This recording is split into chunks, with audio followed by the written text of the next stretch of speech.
Hello everyone, my name is Michael Liu and I'm your club president for the 2024-2025 season. Now I would like to introduce the Toastmaster for today's meeting, Toastmaster Horace Taylor. Thank you. Xavier? Xavier, are you good with being Toastmaster? Sure, one moment. Trying to get my schedule for the meeting.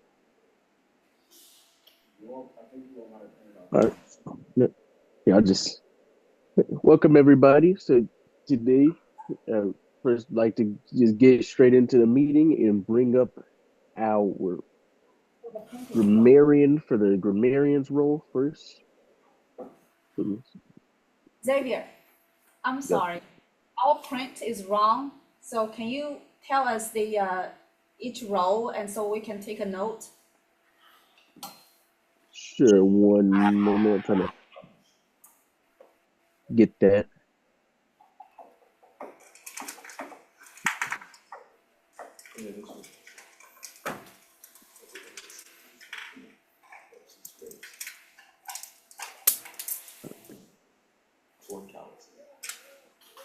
Here. Oh no. All right. Yeah, if you need to write it down. Okay, so who's the Toastmaster? Gavel or the Toastmaster is I cannot is the you did we post the what's it called the sign up sheet is it in this week's folder or email? Yeah, this.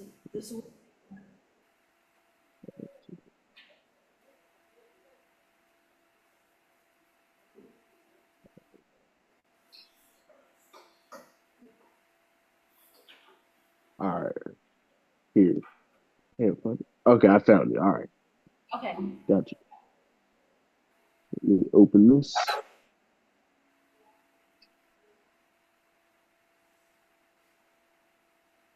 All right, so that is it. Oh, one second, sorry.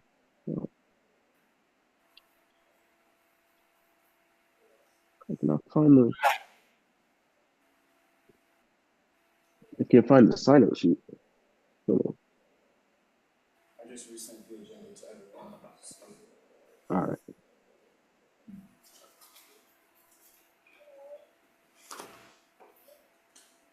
You said the agenda is wrong.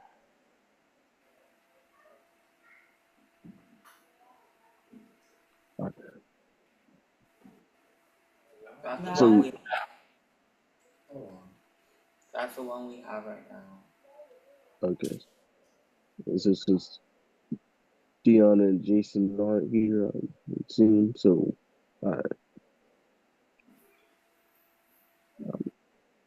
Xavier, that's yes, okay. ma'am. I will pull up from our sign up sheet because Okay. Yeah. I can't find it. right.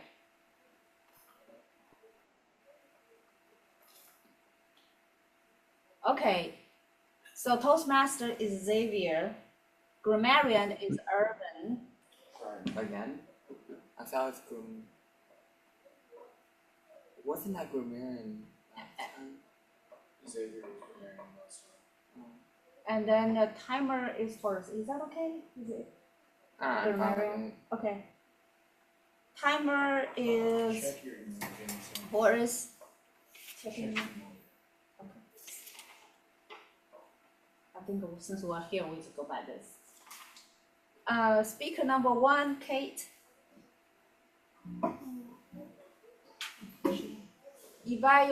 Kate, speaker number 2 is Tim. Evaluator number 1 is Hannah. Evaluator number 2 is Isaac.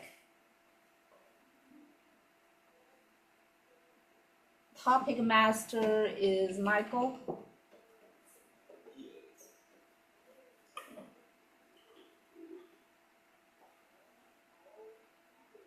And general evaluator is Mia.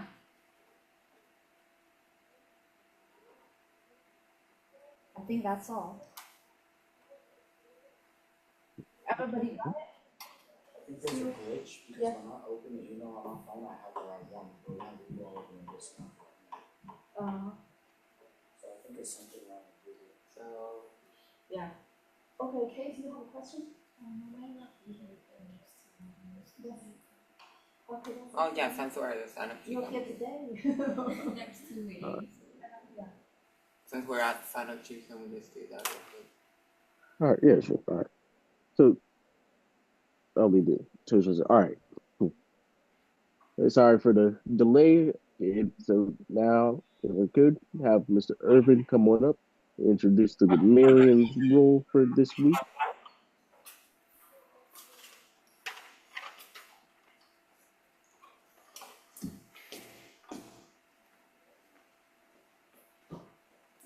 As a grammarian, my role is to check for words like but,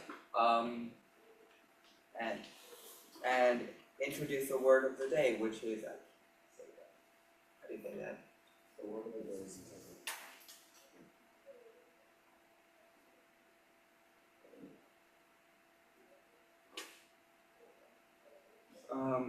It's a word of the day, which is integrity. The quality of being honest and having a strong moral principles and moral righteousness.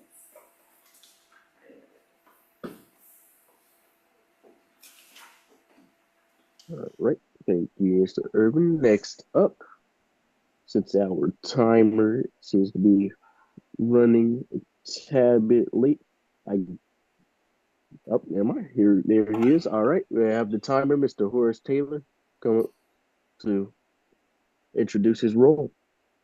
Good afternoon. As timer, I'm responsible for keeping track of time. For prepared speeches, speeches that are for 5 to 7 minutes, at the 5-minute mark, my background should turn green. At the 6-minute mark, my background will turn yellow. And at the 7-minute mark, my background will turn red. Speakers, you have 30 seconds to conclude your remarks. For table topic responses should be from 1 to 2 minutes. So just watch the background. But at the 1-minute mark, my background should turn green. And at the 1.5-minute mark, my background will turn yellow. And at the 2-minute mark, my background will turn red. Again, you have 30 seconds to conclude your remarks. Then for evaluations are typically from 2 to 3 minutes. At the 2-minute mark, my background will turn green. At the 2.5-minute mark, my background will turn yellow. And at the 3-minute mark, my background will turn red. Evaluators, know that you have 30 seconds to conclude your remarks at that time. And when called upon later at the end of the program, I will give my timer's report. Thank you, and back to you, Mr. Toastmaster. All right, thank you, Mr. Timer. Now, could we have our evaluator one to introduce our first speaker? Stand up for Kate.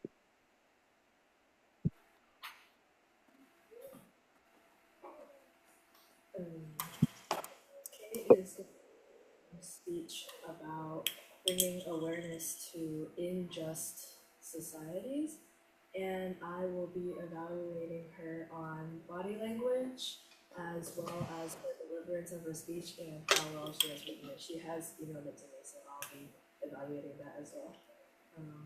You have the floor,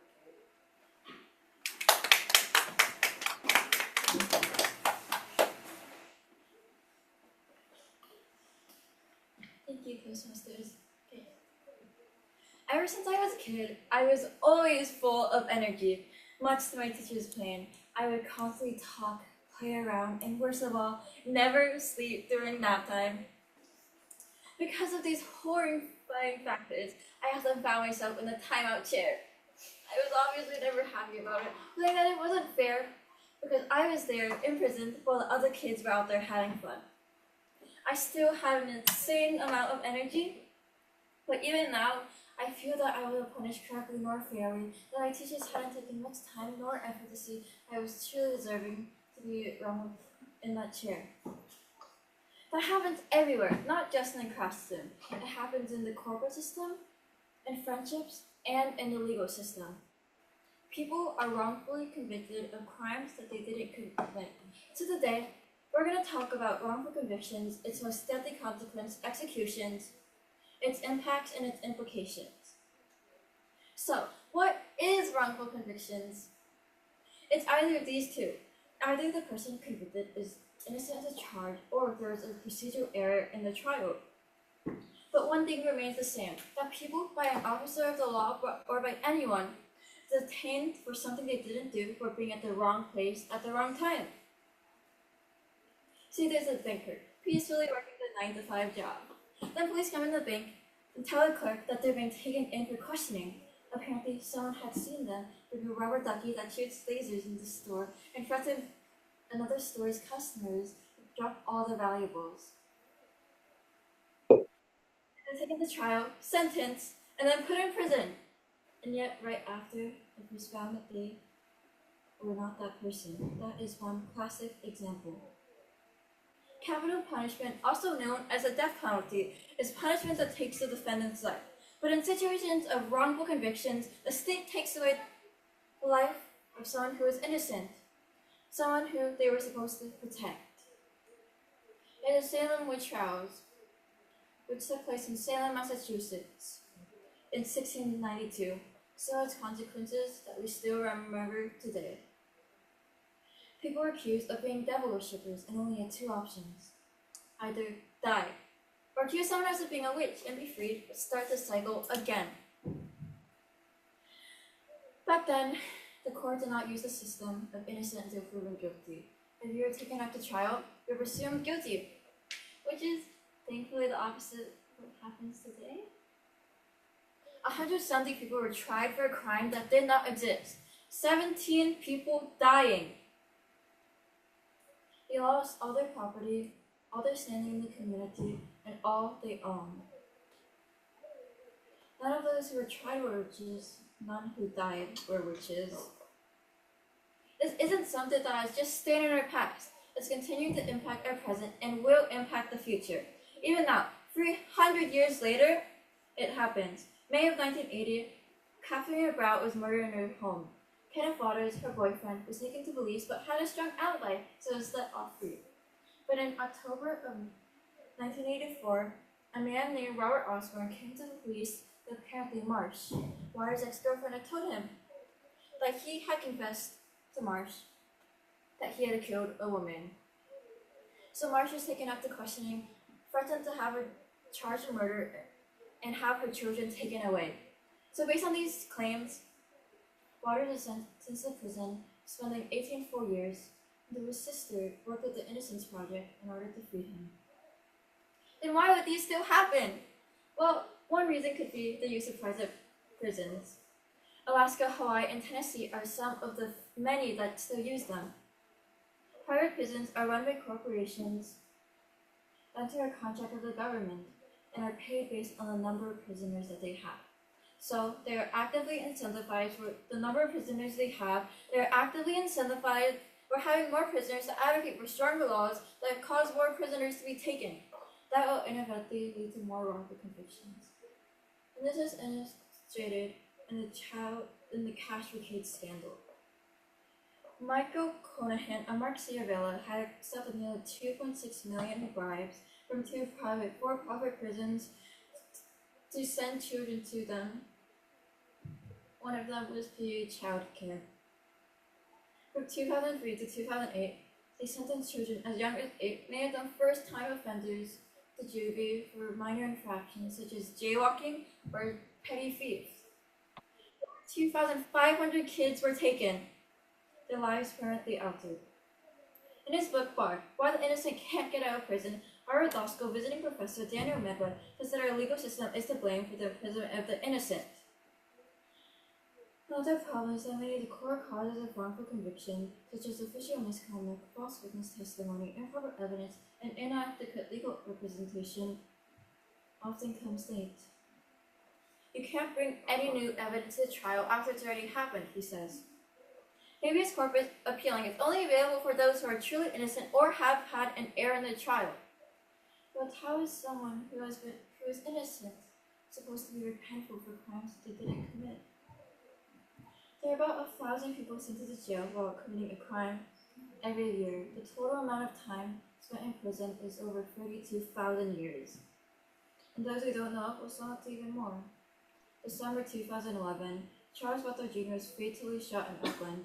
2 men were convicted by a witness who had been found to have been paid to testify that they served, and they were convicted in 2016 to lifetime sentences. Police arrested Irons, 16, after witnesses identified him. He was tried as an adult and convicted, spending 23 years. Lawrence and Jenkins were convicted of murder in 1985 and freed only in 2018. Kimber Long, Chad Haynes, 11 years. Henry Lee McCollum, who were just 19 and 15 years old at the time, were sentenced to 31 years. Suzanne Johnson, 21 years. All of them were wrongfully convicted. They were convicted for being at the wrong time at the wrong place. They served sentences for crimes that they did not commit. Yet there are many groups working to make things better. One example is the Innocence Project, an organization that works to exonerate wrongfully convicted people for DNA testing and reforming the criminal justice system. They had worked with Betty Waters, Kenneth Waters' sister, in order to free him using DNA testing. The Equal Justice Initiative challenges wrongful convictions by also using DNA testing and re-examining evidence. Due to these efforts, by August 2024, a total of 3,582 exonerations were recorded in the National Registry.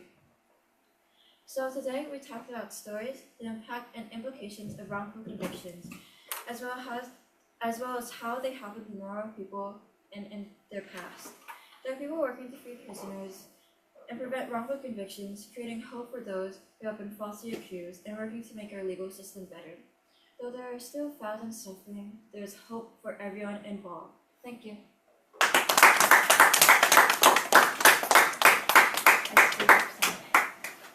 Excellent speech, Kate. Now, may we bring up our second evaluator, Mr. Isaac, for speaker number 2, Tim. Alright, good afternoon everyone. Today I will be evaluating Tim's speech on the importance of preparation. I will be evaluating the speech based on, of course, how prepared he was, how easy he gets his points across, how relatable it is, and his pronunciation of words.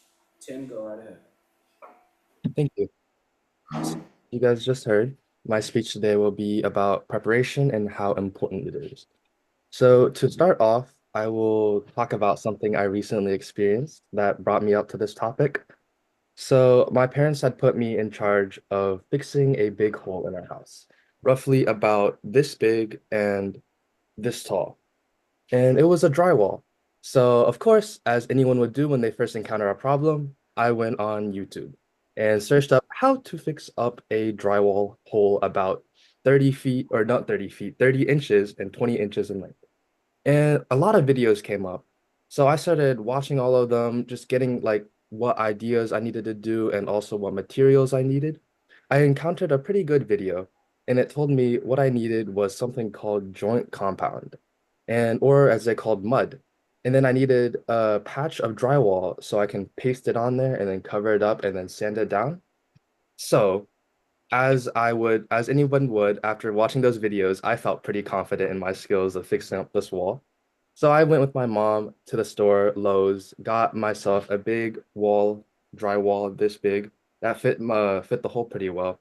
And I went and bought some tools that I saw I needed and the joint compound. When I got home, I had realized that the tools I had bought weren't the right tools. And then I was not very happy about that because then because of that, I needed to go back to the store, buy new tools, return the old ones. But that's what a normal person would do. Unfortunately, I, as stubborn as I was, decided to use those tools and still try to finish the job. And unfortunately, something not so great happened. I had bought a mud tray where you put the mud in, which was 12 inches long, and I had bought a tool like a spatula, but it was 14 inches long. So you might see the problem here. 12-inch tray with a 14-inch blade. It might not fit. So I was desperate. I tried to just scrape some, put it on the wall, and then just paste it on the cracks. Try my best. It did the job. It might have looked ugly, but it worked. So after that, I decided I need to sit down. I need to rewatch all the videos I learned and then look at all the tools, exactly what I need, the measurements, and write it down and do a plan, a proper plan this time, instead of just jumping into it. So I decided I needed to properly prepare instead of just jumping straight into it and thinking I could just do anything and counter any problems that come my way. After that, there was a few other holes I needed to fix, so I went to the store one last time with my parents, who were kind of mad that I had to go back a few times, but yeah, it's like, well, lesson learned. And I had bought all the right tools this time, the correct compound and the correct size drywall. And then everything went really smoothly, which is to my surprise. I mean, I had such a big problem, took me a whole day for the first wall. I had so many problems. Tools weren't right. But now when I have the right tools, the right equipment and everything went smoothly. Took me maybe 1 hour to fix another hole, and it was really well. Turned out really great. So then I realized maybe I shouldn't jump into things right off the bat and stay still, wait a bit, plan it out, and then decide to go start finishing things.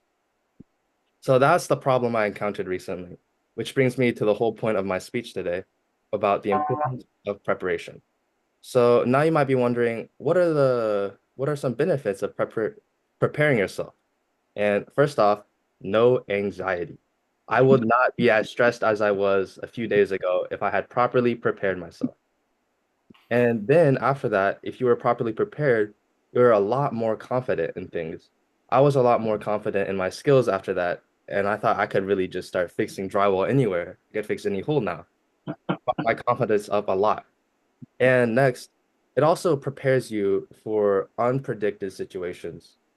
I originally only was planning on fixing one hole behind our shower after we replaced it, but my parents were like, since I'm buying all this materials and joint compound and everything for you, you might as well fix all the other small holes and everywhere in the house. Just get it all done with. So I had started fixing up a wall patch that was broken from a leak maybe 5 or 6 years ago that we just left there, sitting there. It's become part of the house, part of like our memories, and now I decided to fix it.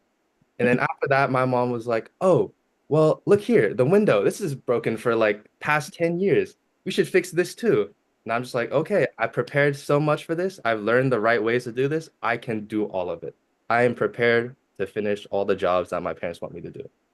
Lastly, this will also help long term any goals down the line. If you're prepared, you'll be more prepared down the line to do any other problems that come up.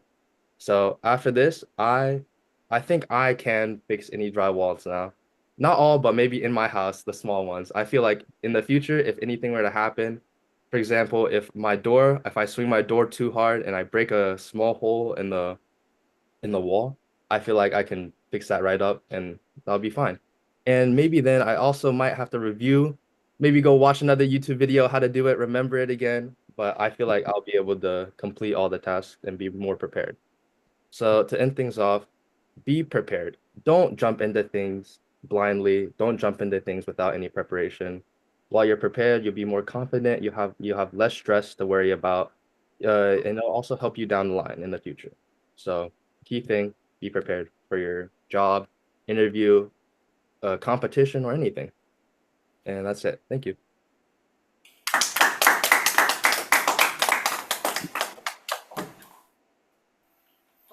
All right. Excellent speech. And now may we finally next bring up our table topics master for today, Mr. Michael. Okay.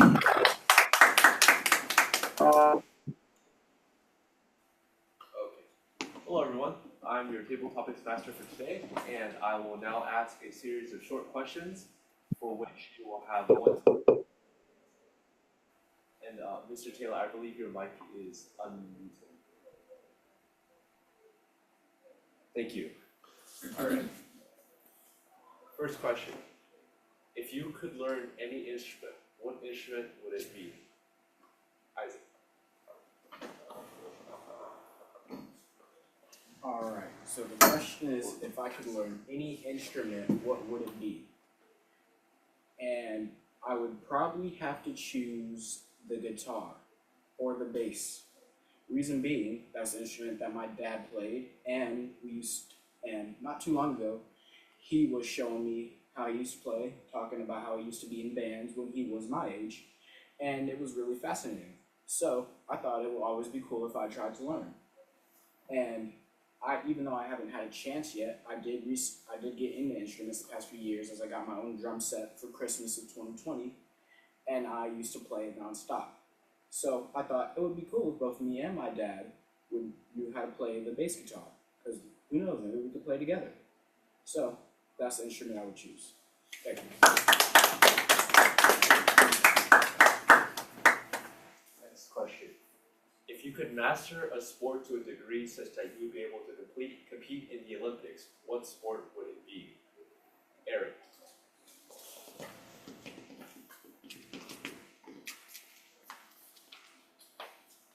So the question was if I could do or master any sport to the level where I could compete in the Olympics with it.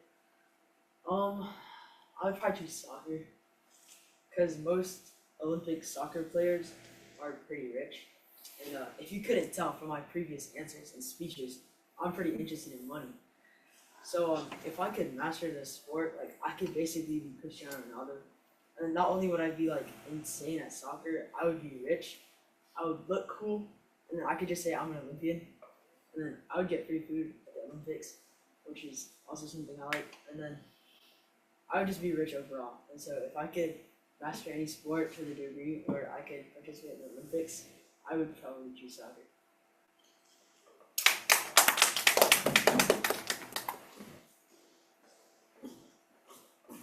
If you had to be stranded on an island for 1 year without any company, what 3 items would you bring with you? Umar.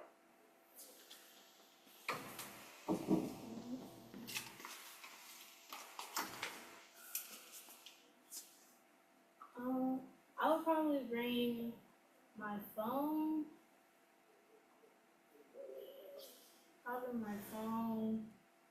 some canned food, and something to entertain me. Because if you spend 1 year on an island by yourself, you're gonna get bored and you're not gonna want to find food or fish for food. And what if you're not in the mood to fish for food? And then you gotta make a fire, so you could just eat some canned food. And then your phone, it will get dead. I will say that, it will be dead. But for the time being, while it's still at 100%, you can entertain yourself. And yes, that's what I'll bring.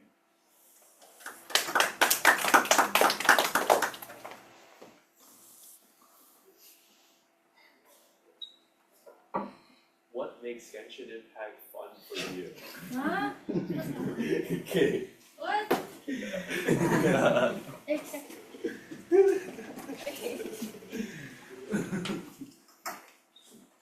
The question was, what makes Genshin Impact fun for you? And so I would be delighted to answer that question today. What makes me have a lot of fun on Genshin Impact is probably not playing it. Well, not playing it in that way, but as in pretend, because I play on the Asia server, I pretend that I cannot speak English and only speak Google Translate. So I like trolling people by joining random worlds and Google translating worlds. So what I probably like to do most in Genshin Impact is trolling people. Thank you.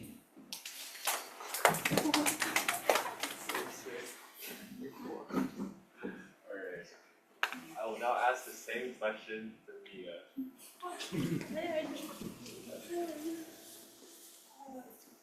So the question question is, what do I do for fun on Genshin Impact?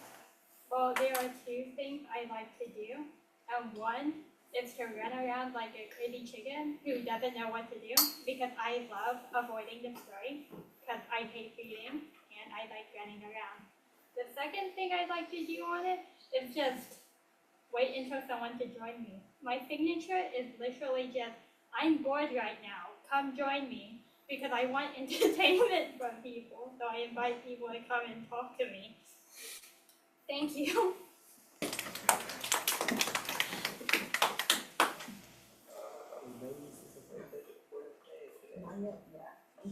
What is something that you enjoy drawing the most?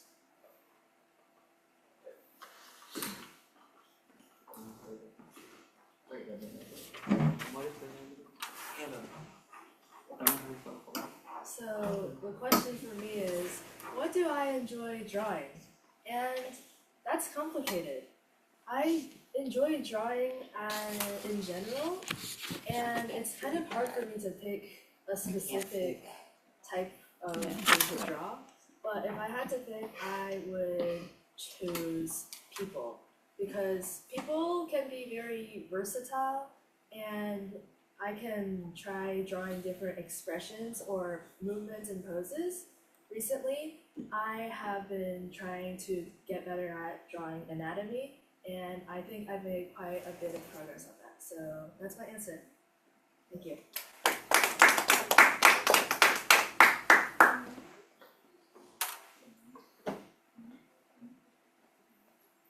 Who is your favorite teacher at school and why? And if there's time, we can also add in your least favorite teacher, Irvin. Okay.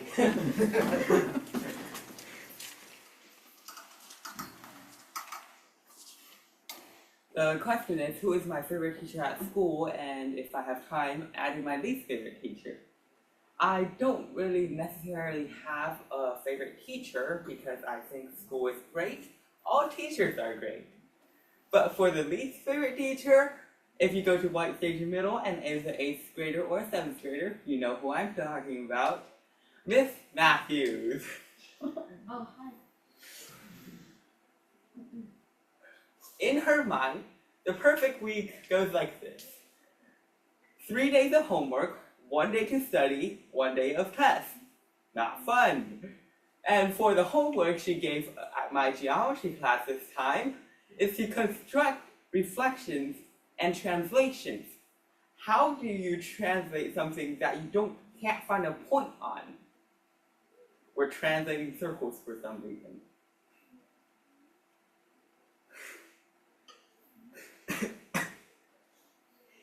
And she is currently trying to combine two tests into one by giving us 8 days of homework.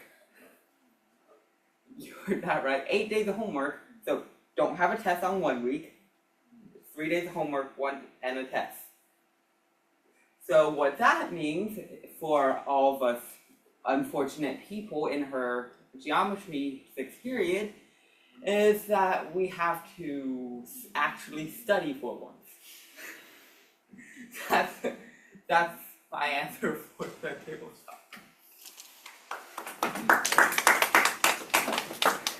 This is a safe environment, so you could have gone more savage if you wanted, but Like the animal abuse I did the other time. What? You weren't there for that? Children. Alright. Where would you like to go to study for college and why? That's for Xavier. Thank you for the question. Where would I like to go to study for college and why? The school I would choose would be Middle Tennessee State University. And the reasons being, first of all, Middle Tennessee State is only about 3 hours away from here. So it's not too far. So if I wanted to come home for a weekend or something, or I'm on a break, I don't have to do a super long, grueling drive here. Next reason is because it has an excellent pilot program, as one of the 2 professions I want to go into when I am an adult is becoming a pilot. And as the school has such an excellent piloting program, aligns with my interests and goals. But in addition to that, it always also has a great sports program, which also aligns with my goals. Next reason, although the school actually, this is really a reason itself. The school is pretty big, so there's going to be a lot of different people there. So I get to meet a whole bunch of different types of people, and I can't really get that as much as on a smaller campus. So there's also that. And third, final reason is that the campus itself just looks really nice. So other than that, those are the main three reasons why I would want to go to Middle Tennessee State University. Thank you.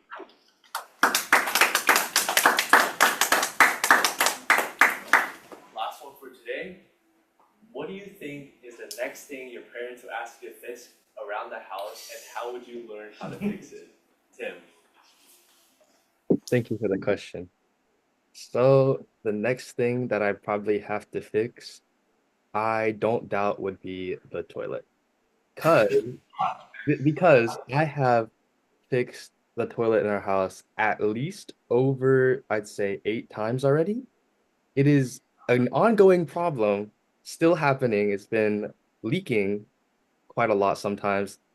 And I believe the reason why is because the little pink O-rings in there, about like this big, have been tearing every single time. I don't know why, don't know how. It just keeps on happening.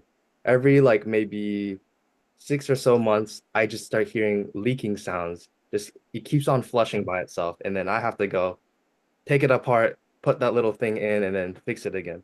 But another problem that may happen, I think, would be the carpet area in our house. There's one part that's a little bit broken, but if I do need to fix it, I got one place I gotta go, and it's YouTube. YouTube tutorials. It's been the first thing I go to every time I need to fix something, learn something.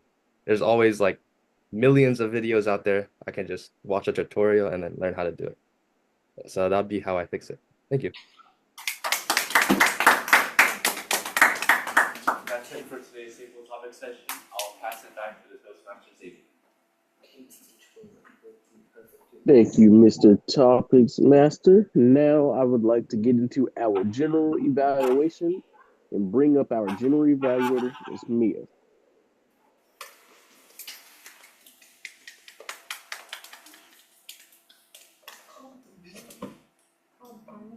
Oh, can I get the timer here for it? Oh, the timing for the speakers. Oh.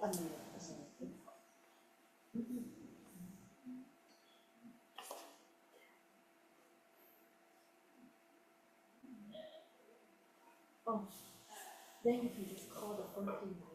Oh, okay. Oh, can I get the Fed's evaluator, Anna?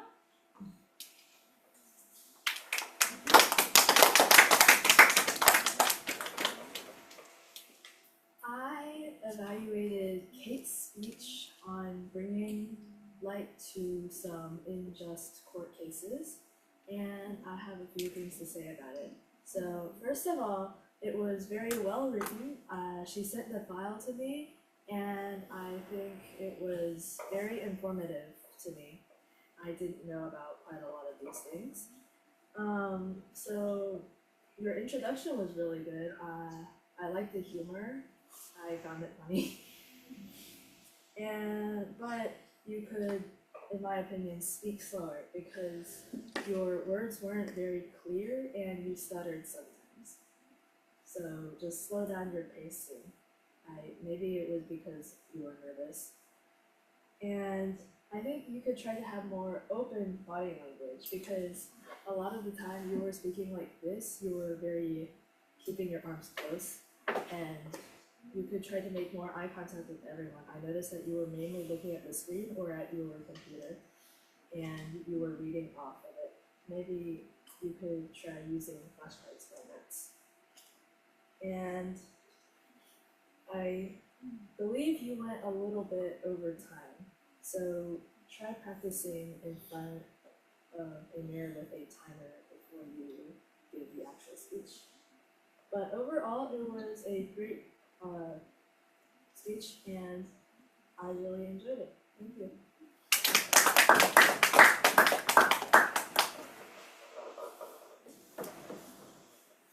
So now we call on the second evaluator for the second speech, Isaac. Alright, thank you for that, Mia. Today I got to evaluate Tim's speech on preparation, which I felt was a very good speech.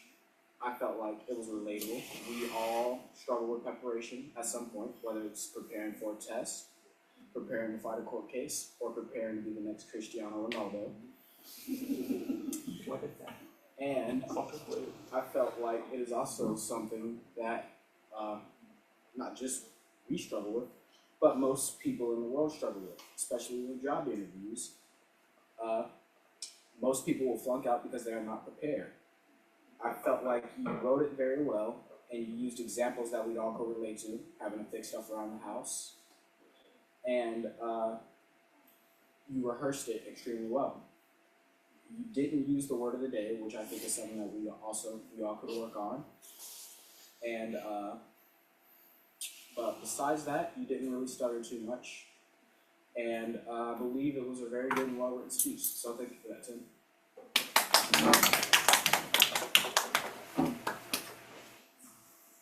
So now I call for the time of your report for the entire meeting. Okay, so for the timers report today, I have speaker number one, I believe that was Kate speaking on wrongful conviction, spoke for 7 minutes, 52 seconds. And speaker number two, Tim, spoke on drywall, 6 minutes and 17 seconds. Then the table topics questions.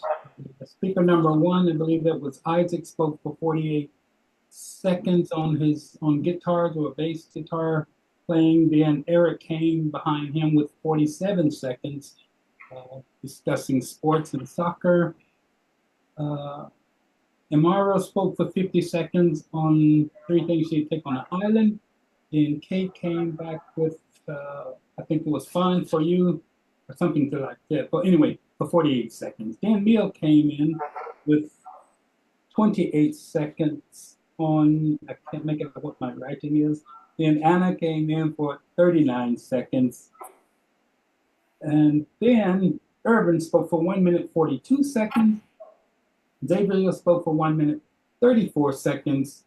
And Fix-It Guy Tim spoke for 1 minute, 21 seconds. And the 2 evaluations, Anna spoke for 1 minute, 32 seconds.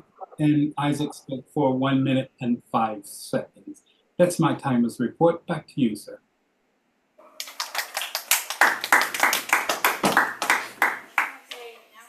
Ma'am.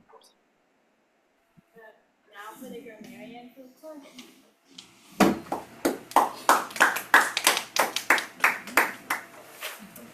Great news, guys! No one used the word of the day. I'll just go from the top list to the bottom. Kate has one, what do you call those? Filler words. Tim had 3, Hannah had 2, Isaac, I didn't hear any. For table topics, Isaac had 1, Eric had 1, Amara had 1, Kate had 1, Mia, I didn't hear any, Hannah, I didn't hear any. I couldn't count when I was speaking. Okay. Xavier had 1 and Tim had 2. Yay!